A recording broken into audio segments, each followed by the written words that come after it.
দর্শক, বিপিএলের 11তম আসরের ফাইনালে মুখোমুখি হচ্ছে ফরচুন বরিশাল এবং চিটাগং কিংস।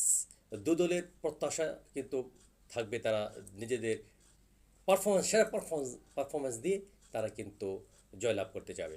দর্শকরাও কিন্তু প্রত্যাশার বেলুন ফুলিয়ে কিন্তু মাঠে যাবে। আপনারা জানেন যে বরিশাল এবং চিটাগংয়ের ভিতর যদি একটু আমরা বিশ্লেষণ করি তাহলে কিন্তু বরিশাল এগিয়ে থাকবে। তারা ফেভারিটের চশমা পরেই মাঠে নামবে। বিশ্ববিখ্যাত বিভিন্ন ব্যাটসম্যান কিন্তু তাদের দলে রয়েছেন। মায়ার্স রয়েছেন জিমি নিশান, রয়েছেন মাহমুদুল্লাহ রিয়াদ, মুশফিকুর রহিম, তামিম ইকবাল এবং মোহাম্মদ নবী। তাদের ব্যাটিংয়ের কারিশমা, অলরাউন্ডার নৈপুণ্য সত্যিই কিন্তু আমরা আশা করি একটি প্রতিদ্বন্দ্বীপূর্ণ খেলা হবে এবং শামীম পাটোয়ারি বা মিথুনরা তাদের সাথে প্রতিদ্বন্দ্বিতা করে কতটুকু তারা ফাইট দিতে পারবে সেটা সময় বলে দেবে। যদিও ক্রিকেট গৌরবময় অনিশ্চয়তার খেলা, বলা যায় না যেদিন যে দল ভালো খেলবে তারাই কিন্তু জয়লাভ করবে।